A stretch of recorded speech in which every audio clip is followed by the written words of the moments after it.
Hello guys, good morning all of you and welcome back to our channel again. हम discuss कर रहे थे 12th chapter nature of light यानी प्रकाश की प्रकृति के बारे में। और लास्ट क्लास में हमने बात करी थी अध्रुवित और ध्रुवित प्रकाश के बारे में यानी अनपोलराइज्ड और पोलराइज्ड लाइट। सामान्य किसी भी प्रकाश स्रोत से उत्सर्जित प्रकाश जो है वो अध्रुवित होता है। अध्रुवित प्रकाश का मतलब ऐसा प्रकाश जिसमें विद्युत क्षेत्र के जो कंपन हैं वो हर संभव दिशा में होते हैं। और ध्रुवित प्रकाश से मेरा मतलब है ऐसा प्रकाश जिसमें विद्युत क्षेत्र के कंपन किसी एक पर्टिकुलर डायरेक्शन में या पर्टिकुलर प्लेन में होते हैं, उसे हम ध्रुवित प्रकाश कहते हैं। हमने क्या बात करी थी कि जो सामान्य प्रकाश है वो बहुत सारे विद्युत चुम्बकीय तरंगों से मिलकर बना होता है। किसी एक विद्युत चुम्बकीय तरंग से नहीं बल्कि बहुत सारे विद्युत चुम्बकीय तरंगों से मिलकर बना होता है। और इन सभी विद्युत चुम्बकीय तरंगों में विद्युत क्षेत्र के जो कंपन हैं वो हर संभव दिशा में होंगे, इसलिए साधारण प्रकाश अध्रुवित प्रकाश होता है, नॉन पोलराइज्ड लाइट होती है। वही ध्रुवित प्रकाश में विद्युत क्षेत्र के जो कंपन है वो किसी एक पर्टिकुलर डायरेक्शन में ही होते हैं, एक पर्टिकुलर प्लेन में ही होते हैं। तो ऐसे प्रकाश को हम ध्रुवित प्रकाश कहते हैं। अब हमने ये देखा कि अध्रुवित और ध्रुवित प्रकाश की डेफिनेशन तो हमने देख ली। अध्रुवित प्रकाश से ध्रुवित प्रकाश प्राप्त करने की कुछ पर्टिकुलर मेथड्स होते हैं, कुछ पर्टिकुलर प्रोसेस होती है, उनके बारे में हम अभी आज चर्चा करेंगे और आगे वाले वीडियो लेक्चर में भी डिस्कस करेंगे। तो अध्रुवित प्रकाश से ध्रुवित प्रकाश प्राप्त करने की जो विधियां हैं उनके बारे में हम चर्चा करते हैं। चलिए शुरू करते हैं। हम बेसिकली डिस्कस कर रहे हैं अध्रुवित प्रकाश से ध्रुवित प्रकाश प्राप्त करने की विधियां, methods of obtaining polarized light, methods of obtaining polarized light। ठीक है, ध्रुवित प्रकाश प्राप्त करने की विधियां। तो ध्रुवित प्रकाश प्राप्त करने की विधियां में सबसे पहले हम बात करते हैं परावर्तन द्वारा, दूसरा अपवर्तन द्वारा, द्विअपवर्तन द्वारा,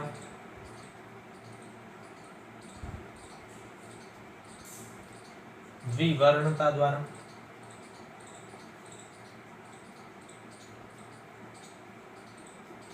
और प्रकीर्णन द्वारा। ठीक है, ये बेसिकली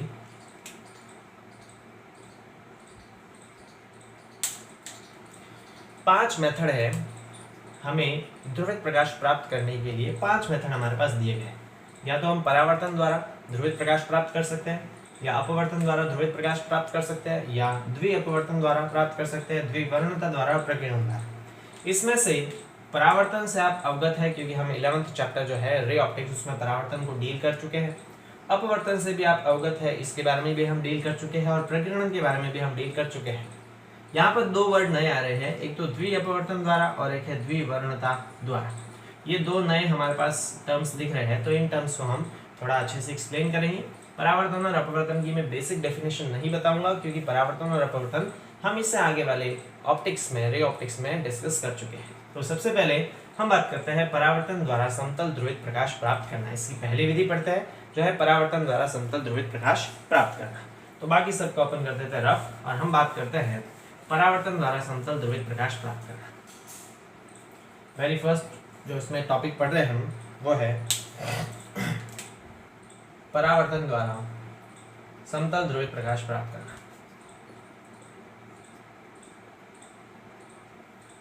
समतल ध्रुवित प्रकाश प्राप्त करना।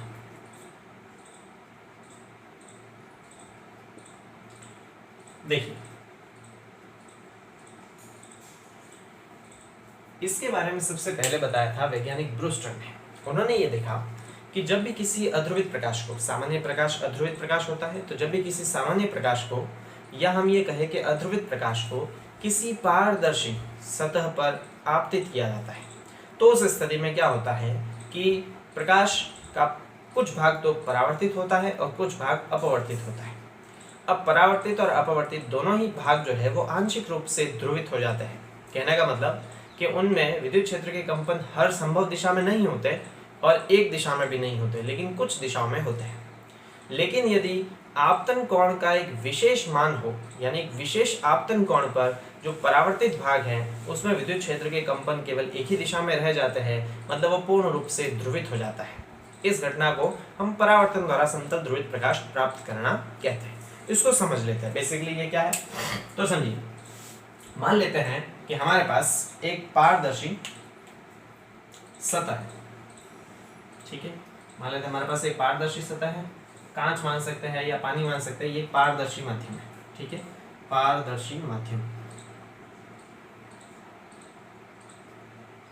तो इस पारदर्शी माध्यम पर जब कोई अध्रुवित प्रकाश आपतित होता है, अध्रुवित प्रकाश आपतित होता है इस प्रकार से, अध्रुवित प्रकाश का मतलब इस प्रकाश में विद्युत क्षेत्र के जो कंपन हो रहे होंगे गाइस, वो हर संभव दिशा में हो रहे होंगे। तो ये अध्रुवित प्रकाश है, मतलब इसमें विद्युत क्षेत्र के कंपन हर संभव दिशा में है, ये अध्रुवित प्रकाश है, अध्रुवित प्रकाश।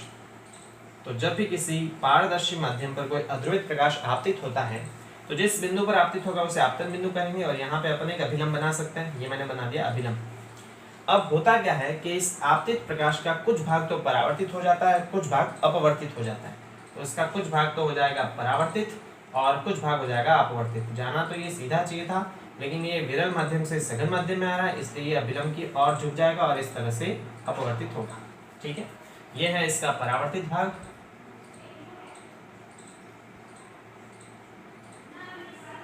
और यह है इसका अपवर्तित भाग,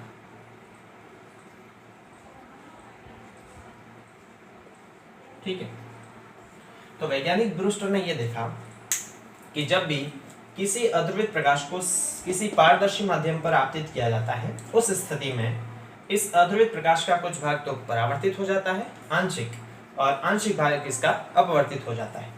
अब दोनों ही परावर्तित और आपतित प्रकाश आंशिक रूप से ध्रुवित हो जाते हैं। कहने का मतलब यहाँ पर विद्युत क्षेत्र के कंपन हर संभव दिशा में होते हैं, लेकिन जो परावर्तित और अपवर्तित भाग है इनमें विद्युत क्षेत्र के कंपन हर संभव दिशा में नहीं होते, बल्कि कुछ दिशाओं में होते हैं। एक दिशा में भी नहीं होते, लेकिन कुछ दिशाओं में होते हैं। तो यदि विद्युत क्षेत्र के कंपन हर संभव दिशा में न हो, कुछ दिशाओं में हो, तो उन्हें अपन आंशिक ध्रुवित प्रकाश कहते हैं। क्या कहते हैं? आंशिक ध्रुवित प्रकाश।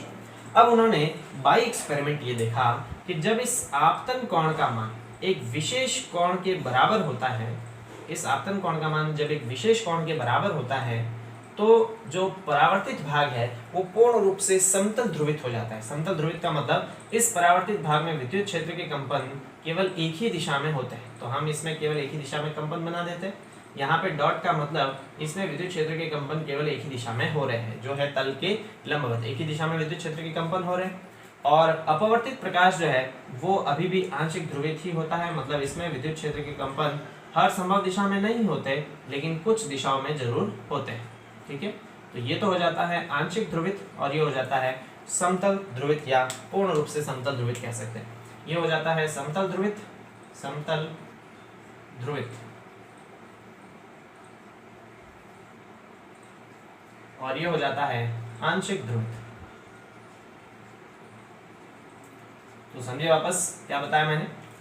वैज्ञानिक ब्रूस्टर ने ये बताया कि जब भी किसी अध्रुवित प्रकाश को किसी पारदर्शी माध्यम पर आपतित करते हैं तो इसका कुछ भाग परावर्तित होता है, कुछ भाग अपवर्तित होता है, दोनों आंशिक रूप से ध्रुवित हो जाते हैं। लेकिन आपतन कोण के एक विशेष मान पर, जब अपन आपतन कोण का एक विशेष मान रखते हैं, तब जो परावर्तित भाग है उसमें विद्युत क्षेत्र के कंपन केवल एक ही दिशा में होते हैं, यानी ये पूर्ण रूप से समतल ध्रुवित हो जाता है, और इसी से हम परावर्तन द्वारा समतल ध्रुवित प्रकाश प्राप्त करते हैं। अब हमने ये देखा कि एक विशेष कोण पर ही परावर्तित प्रकाश जो है वो पूर्ण रूप से समतल ध्रुवित हो जाता है, और इस विशेष कोण को हम ध्रुवण कोण कहते हैं। क्या कहते हैं? ध्रुवण कोण। इसे ध्रुवण कोण भी कहते हैं, या फिर इसे ब्रूस्टर कोण भी कहते हैं। क्या कहते हैं? ब्रूस्टर कोण भी कहते हैं। इस विशेष कोण को ध्रुवण कोण या ब्रूस्टर कोण भी कहते हैं। अब जब परावर्तित प्रकाश पूर्ण रूप से समतल ध्रुवित होता है, उस स्थिति में हमेशा ही परावर्तित प्रकाश और अपवर्तित प्रकाश एक दूसरे के लंबवत होते हैं, यानी 90 डिग्री होते हैं। इन दोनों के बीच 90 डिग्री का कोण होता है। उसको हम डिराइव करेंगे, उसको हम समझेंगे। ठीक है, तो पहली बात अपन ये देख लेते हैं कि ये अगर आपतन कोण है तो परावर्तन का नियम कहता है कि जितना आपतन कोण होता है उतना ही परावर्तन कोण होता है। तो अगर ये IP है तो ये वाला एंगल भी किसके बराबर आएगा? IP। और ये वाला अपवर्तन कोण है तो इसे हम लिख लेते हैं R। क्या लिख लेते हैं, आर, तो ये वाला कौन आ जाएगा, आर। क्लियर। तो वैज्ञानिक ब्रूस्टर ने ये बताया कि आपतन कोण का मान जब ध्रुवण कोण के बराबर होता है उस स्थिति में जो परावर्तित प्रकाश है वो पूर्ण रूप से समतल ध्रुवित हो जाता है। ठीक है, तो आपतन कोण का मान, आपतन कोण का मान ध्रुवण कोण के बराबर, ध्रुवण कोण आईपी के बराबर होने पर परावर्तित प्रकाश पूर्णतः समतल ध्रुवित हो जाता है, पूर्णतः समतल ध्रुवित हो जाता है। अब ये जो आपतन कोण है, इस आपतन कोण का मान यानी कि ध्रुवण कोण का जो मान है वो डिपेंड करता है माध्यम के अपवर्तनांक पे। ठीक है, मान लेते हैं बाहर जो माध्यम है उसका अपवर्तनांक है n1 और अंदर वाले का है n2, तो दूसरे माध्यम का पहले माध्यम के सापेक्ष अपवर्तनांक कितना आएगा, n2/n1। तो ब्रूस्टर का जो नियम है, ब्रूस्टर का अपन नियम पढ़ते हैं। ब्रूस्टर का नियम, ब्रूस्टर का नियम बेसिकली ध्रुवण कोण बताता है। ब्रूस्टर का नियम ये कहता है कि जो ध्रुवण कोण का मान है यानी ध्रुवण कोण की जो स्पर्शजा है वो माध्यम के अपवर्तनांक के बराबर होता है। ठीक है, तो ब्रूस्टर का नियम ये कहता है कि ध्रुवण कोण की टेंजेंट, ध्रुवण कोण की स्पर्शजा, स्पर्शजा का मतलब होता है टेंजेंट यानी tan थीटा। ध्रुवण कोण की स्पर्शजा का मान माध्यम के अपवर्तनांक के बराबर होता है, माध्यम के अपवर्तनांक के बराबर होता है। ठीक है, यानी कि ध्रुवण कोण की स्पर्शजा, ध्रुवण कोण कितना है IP और इसकी स्पर्शजा का मतलब होता है tan, तो ये आ जाएगा tan IP, यानी ध्रुवण कोण की स्पर्शजा का मान किसके बराबर, माध्यम के अपवर्तनांक के बराबर। माध्यम का अपवर्तनांक क्या आएगा, n2/1, तो इसका मतलब ध्रुवण कोण की जो स्पर्शजा है उसका मान माध्यम के अपवर्तनांक के बराबर होता है और इसे ब्रूस्टर का नियम कहते हैं। एग्जाम में एक नंबर में कभी बार क्वेश्चन पूछ लिया जाता है। ठीक है, तो यहाँ पर हमने किसके बारे में डिस्कस किया, परावर्तन द्वारा समतल ध्रुवित प्रकाश प्राप्त करने के बारे में बात की कि जब भी अध्रुवित प्रकाश को किसी पारदर्शी माध्यम पर ध्रुवण कोण पर आपतित किया जाता है उस स्थिति में परावर्तित प्रकाश तो पूर्ण रूप से समतल ध्रुवित हो जाता है और अपवर्तित प्रकाश आंशिक ध्रुवित होता है। मतलब इसमें विद्युत क्षेत्र के कंपन एक ही दिशा में होंगे और इसमें हर संभव दिशा में नहीं होंगे, कुछ दिशाओं में होंगे। क्लियर। अब हमने ये भी देखा कि इस ध्रुवण कोण का मान किस पे निर्भर करता है, माध्यम के अपवर्तनांक पे। वाटर के लिए इसका मान लगभग 53 डिग्री होता है और कांच के लिए इसका मान लगभग 57 डिग्री होता है। तो फॉर वाटर जो ध्रुवण कोण का मान होता है IP वो होता है लगभग 53 डिग्री के आसपास, और फॉर ग्लास, प्योर ग्लास की अपन बात करें ट्रांसपेरेंट, तो ये ट्रांसपेरेंट ग्लास के लिए इसका मान लगभग 57 डिग्री होता है। इंपॉर्टेंटली जब भी हम अध्रुवित प्रकाश को ध्रुवण कोण पर आपतित करते हैं उस स्थिति में परावर्तित प्रकाश और आपतित जो अपवर्तित प्रकाश है वो दोनों एक दूसरे के लंबवत होते हैं, 90 डिग्री होते हैं। इसको हम यहाँ पे अभी प्रूफ करेंगे। इस पूरे का आप स्क्रीनशॉट ले लीजिए एंड देन अपने फिर काम में कर लीजिएगा। ऑलराइट, चलिए, तो आई होप आपने लिख लिया होगा। इसको मैं कर देता हूँ रफ। चलिए, तो ये हमने बेसिकली किसके बारे में डिस्कस किया, ये हमने डिस्कस किया परावर्तन द्वारा समतल ध्रुवित प्रकाश प्राप्त करना। अब इसमें मैंने आपको बताया कि जब भी आपतन कोण का मान ध्रुवण कोण के बराबर होता है तो परावर्तित प्रकाश पूर्ण रूप से समतल ध्रुवित हो जाता है। उस स्थिति में परावर्तित प्रकाश और अपवर्तित प्रकाश सदैव लंबवत होते हैं। तो क्या हम लिखेंगे, इसका प्रूफ करेंगे। पहले अपन स्टेटमेंट लिख देते हैं। स्टेटमेंट ये कहता है कि ध्रुवण कोण पर, या फिर ये लिखें आपतन कोण का मान, आपतन कोण का मान ध्रुवण कोण के बराबर होने पर, ध्रुवण कोण IP के बराबर होने पर परावर्तित प्रकाश, परावर्तित किरण एवं अपवर्तित किरण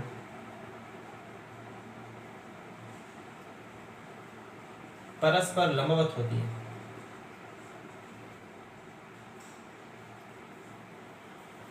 ठीक है।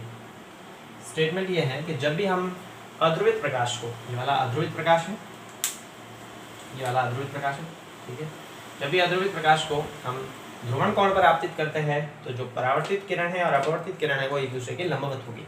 अब इसको हम प्रूफ कर देते हैं, ठीक है। एग्जाम में कई बार इसका प्रूफ पूछ लिया जाता है, तो हम इसका प्रूफ करते हैं। देखिए किस प्रकार से हमने पढ़ा ब्रूस्टर का नियम। प्रूफ अपन पढ़ते हैं, सबसे पहले हम बात करते हैं ब्रूस्टर का नियम। तो ब्रूस्टर का नियम, ब्रूस्टर का नियम ये कहता है कि जो ध्रुवण कोण की स्पर्शजा है उसका मान अपवर्तनांक के बराबर आएगा, यानी tan IP का मान आएगा n/1 के बराबर। tan IP बराबर n/1। tan थीटा बराबर होता है sin थीटा बटे cos थीटा, तो यहाँ से ये क्या आ जाएगा sin IP और upon cos IP is equal to n/1। इसको दे दिया मैंने समीकरण 1। हमने ये पढ़ा है कि जब भी अपवर्तन होता है हमेशा स्नेल का नियम लगता है। स्नेल का नियम क्या कहता है, sin I upon sin R is equal to n/1। तो जब भी हम बात करते हैं अपवर्तन होता है तो स्नेल का नियम लगाएंगे। तो स्नेल के नियम से, स्नेल के नियम से, स्नेल का नियम ये कहता है कि sin I upon sin R is equal to n/1। यहाँ पे sin I आपतन कोण का मान किसके बराबर है, ध्रुवण कोण के बराबर, तो sin IP आ जाएगा बराबर n/1। इसको दे दिया समीकरण नंबर 2। क्लियर। हम क्या देखते हैं गाइस, यहाँ से समीकरण 1 और 2 के RHS इक्वल है तो इनके LHS भी क्या कर देंगे, equal. So by equation first and second, by equation first and second, equation first and equation second क्या आ जाएगा मेरे पास, हम इन दोनों को इक्वल कर देंगे। ये आ जाएगा sin IP upon cos IP is equal to sin IP upon sin R upon sin R। Clear. sin IP से sin IP कैंसिल, इसका मतलब cos IP किसके बराबर आएगा, sin R के बराबर। तो यहाँ से हम लिख सकते हैं that cos IP is equal to sin R। Clear है, sin R। अब हमने क्या देखा कि sin थीटा बराबर होता है cos 90 minus theta, sin theta बराबर होता है cos 90 minus theta, sin theta बराबर होता है cos 90 माइनस थीटा। तो यहाँ से sin R की जगह क्या लिख सकते हैं, sin R की जगह लिख सकते हैं cos 90 माइनस R। क्लियर। यहाँ से cos से cos cancel, that means IP is equal to 90 minus R। तो यहाँ से ये माइनस R इधर आएगा तो हो जाएगा plus IP plus R is equal to 90, यानी IP प्लस R का मान किसके बराबर आएगा, 90 के बराबर। क्लियर है। ठीक, अब समझते हैं यही हमारा प्रूफ है किस तरह से। यहाँ पे देखिए ये पूरी जो लाइन है ये पूरा एंगल कितना बनेगा, 180 डिग्री बनेगा। ठीक है। तो यहाँ पे ये वाला एंगल मैं मान लेता हूँ, यहाँ से लेके यहाँ तक जो एंगल बन रहा है गाइस, यहाँ से लेके यहाँ तक जो परावर्तित और अपवर्तित किरण के बीच का एंगल है वो मान लेता हूँ थीटा है। तो हम क्या देखते हैं कि ये पूरा जो एंगल है IP, थीटा और R तीनों मिलके 180 डिग्री बनाते हैं। तो डायग्राम से हम क्या देखते हैं, बाय डायग्राम, यहाँ पे मैं लिख देता हूँ बाय डायग्राम हम देखते हैं कि IP plus theta plus R इन सभी का मान 180 के बराबर है। IP plus theta plus R का मान 180 के बराबर है और IP प्लस R इन दोनों का मान किसके बराबर है, 90। मतलब IP प्लस R की जगह अपन लिख सकते हैं 90। तो यहाँ से आ जाएगा थीटा प्लस इन दोनों की जगह आ जाएगा 90 इज इक्वल टू 180। तो यहाँ से 90 उधर जाएगा तो 180 में से 90 गया, 90 बचेगा, यानी थीटा बराबर आ जाएगा 90 डिग्री। और थीटा किसके बीच का कोण है, थीटा है परावर्तित प्रकाश और अपवर्तित प्रकाश के बीच का कोण, और जो कितना आता है, 90 डिग्री आता है। इसका मतलब कि जो परावर्तित प्रकाश है और जो अपवर्तित प्रकाश है वो हमेशा ही एक दूसरे के लंबवत होंगे। क्लियर है। तो ये पूरा हमने किसके बारे में डिस्कस किया है, इसका स्क्रीनशॉट ले लीजिएगा और अपने फेयर काम में कर लीजिएगा। ऑलराइट, चलिए तो हमने बेसिकली क्या डिस्कस किया, हमने ये डिस्कस किया कि जब भी कोई अध्रुवित प्रकाश किसी पारदर्शी सतह पर आपतित होता है और अगर आपतन कोण का मान ध्रुवण कोण के बराबर है तो परावर्तित प्रकाश पूर्ण रूप से समतल ध्रुवित हो जाता है, अपवर्तित प्रकाश आंशिक रूप से ध्रुवित हो जाता है। मतलब उसमें विद्युत क्षेत्र के कंपन कुछ कुछ डायरेक्शन में होते हैं। क्लियर। जब भी आपतन कोण का मान ध्रुवण कोण के बराबर होगा तो जो परावर्तित प्रकाश है और जो अपवर्तित प्रकाश है उन दोनों के बीच 90 डिग्री का कोण होगा, मतलब वो सदैव एक दूसरे के लंबवत होंगे। तो ये हमने समतल ध्रुवित प्रकाश प्राप्त करने की केवल पहली मेथड के बारे में डिस्कस किया है। इससे आगे वाले वीडियो लेक्चर में हम दूसरी मेथड्स के बारे में डिस्कस करेंगे। तो मिलते हैं गाइस अगले वीडियो में। Thank you so much.